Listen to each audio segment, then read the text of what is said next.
এই গরমে আইসক্রিম কিন্তু সবাইয়ের একটা পছন্দের জিনিস। ছোট থেকে বড় সবাই কিন্তু এটাকে ভালোবাসে। খেতে ভীষণই দারুণ লাগে। খুব সহজেই কিন্তু বাড়িতে তৈরি করে দেখাবো। নমস্কার বন্ধুরা, কাজল ভিলেজ কিচেনে সকলকে স্বাগত জানাই।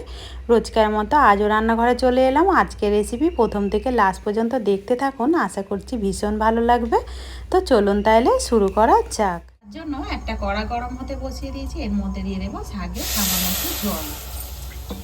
এবারে এখানে আমি 500 গ্রাম দুধ নিয়েছি, এই দুধটা দিয়ে দেব, সমস্তটাই দিয়ে দেব।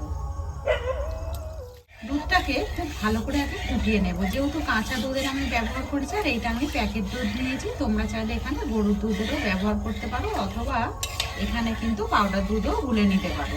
এখানে দুধটাকে খুব ভালো করে আমি জাল দিয়ে নিয়েছি, আর এই দেখো এইভাবে কিন্তু একটু ফুটিয়ে নিতে হবে। অপরদিকে এখানে আমি আইসক্রিম পাউডার নিয়ে নিয়েছি, এটা কিন্তু যে কোনো মুদির দোকানেই তোমরা সহজেই পেয়ে। এটার মধ্যে খুব ভালো করে কিন্তু এইভাবে একটু জাল করে নিতে হবে। তারপরে আমরা এটাকে এক হাতে দিতে থাকবো আর অপর দিকে খুব ভালো করে এইভাবে একটু মিশিয়ে নেব। এটা কিন্তু নাড়তে নাড়তে কয়েক মিনিটের মধ্যেই দেখতে হবে এটা একটা ঘন আকারের এইভাবে একদম হয়ে যাবে। দেখো তো দেখতে পাচ্ছ এখানে কিন্তু খুব ভালো করে 1 মিনিট মতো এইভাবে ফোটালেই তারপরে কিন্তু দেখতে পাবে এরকম একটা ঘনত্ব হয়ে যাবে। আর দেখতে পাচ্ছ এইভাবে কিন্তু একদম ঘন করে এটাকে, তারপরে গ্যাসটাকে আমরা অফ করে দেব। এখানে একটা বাটি নিয়ে নিয়েছি, তো তোমরা চাইলে এখানে যে কোনো স্টিলের বাটিও নিতে পারো। আমার কাছে এখানে কেকের একটা টিন ছিল, ওইটাই আমি এখানে নিয়ে নিলাম। এবারে সমস্ত আইসক্রিমের ব্যাটারটা এর মধ্যে ঢেলে নেব। সমস্তটাই আমি একটা বাটির মধ্যে নামিয়ে নিলাম। এবারে এটাকে ঢাকা দিয়ে 2 ঘন্টার জন্য এখন ফ্রিজের মধ্যে রেখে দেব। এখানে দেখতে পাচ্ছি 2 ঘন্টা মতো আমি এটা ডিপ ফ্রিজে রেখে দিয়েছিলাম। ডিপ ফ্রিজে রেখে দেওয়ার কারণে দেখো কেমন ভাবে শক্ত হয়ে জমে গেছে।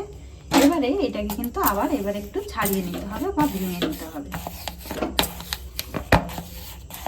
এখানে দেখতে পাচ্ছ সমস্তটাকে আমি একটু এইভাবে ছুরি দিয়ে সুন্দর করে ছোট করে কেটে দিলাম।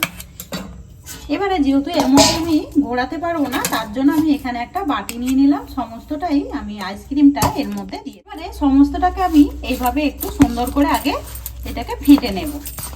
এটা ফাটতে ফাটতে সুন্দরভাবে কিন্তু এটা ফাটাও হয়ে যাবে আর এটা কিন্তু গলেও যাবে। তোমাদের কাছে যদি ইলেকট্রিক হিটার থাকে তাহলে কিন্তু সেটা দিয়েও খুব ভালো করে এটাকে ফেটে নিতে পারো। তো এটা দেখতেই পাচ্ছ কতটা কিন্তু ফুলে উঠেছে। এইভাবে এটা ধৈর্য ধরে কিন্তু এটাকে খুব ভালো করে ফেটে নিতে হবে। আর এটা কিন্তু ফাটতে ফাটতে দেখো কত সুন্দরভাবে একটা থকথকে গোলা হয়ে গেছে। এইভাবে কিন্তু সুন্দরভাবে ধৈর্য ধরেই ফাটতে হবে আইসক্রিমটা। আর এটা ইলেকট্রিক হিটার থাকলে কিন্তু এটা খুব সহজেই হয়ে যায়। এটা কিন্তু এইভাবে অনবরত ফেটে ফেটে দেখবে একটা সময় এরকম কিন্তু ফুলে। ঠিক দেখো আমি এবারে আইসক্রিমটা পাতার জন্য এরকম একটা প্লাস্টিকের এরকম একটা মল নিয়ে নিয়েছি। সমস্ত গোলাটাই আমি এর মধ্যে দিয়ে দেব। সমস্তটাই আমি এর মধ্যে ঢেলে নিলাম। এবারে আমি এর ওপর থেকে অল্প করে একটু ফুড কালার দিয়ে দেব, যাতে করে দেখতে কিন্তু সুন্দর লাগে, সেটার জন্য আমি দেখাচ্ছি। তো দেখো এখানে 3 ফোঁটা মতো আমি দিয়ে দিয়েছি। এখানে নিয়ে নেব একটা কাঠি। এই কাঠিটা দিয়েই আমি এবারে এটাকে একটু এরকম ভাবে সুন্দর করে ডিজাইন করে দেব। তোমরা দেখতে পাচ্ছ এরকম করে আমি কিন্তু একটু পিঙ্ক কালারের ফুড কালার দিয়ে দিলাম, যাতে করে দেখতে এরকম একটা সুন্দর লাগে, তার জন্য, আর কিছুই না। আমাদের আইসক্রিমটাই পিঙ্ক কালারে, তাই জন্য একটু পিঙ্ক কালারের ফুড কালার আমি এর মধ্যে ব্যবহার করলাম। আর দেখো কতটা সুন্দর দেখতে লাগছে। একটুখানি ঝাঁকিয়ে দেব। এবারে ঢাকা দিয়ে এটাকে সারা রাতের জন্য এইভাবে ফ্রিজে রেখে দেব। ডিপ ফ্রিজে রাখতে হবে সারা রাতের জন্য। এইভাবে ঢাকা দিয়ে রেখে দিলে কিন্তু এটা জমে যাবে। এটা 6 থেকে 7 ঘন্টা মতো এইভাবে কিন্তু ফ্রিজের মধ্যে রেখে দিতে হবে জমানোর জন্য। সারা রাত রাখার পরে আইসক্রিমটা কিভাবে জমেছে ওইটাই এবারে দেখার পালা।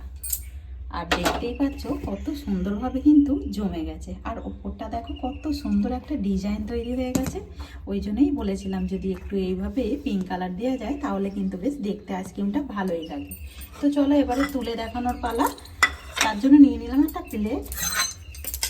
এবারে এখান থেকে আমি একটু তুলে নেব।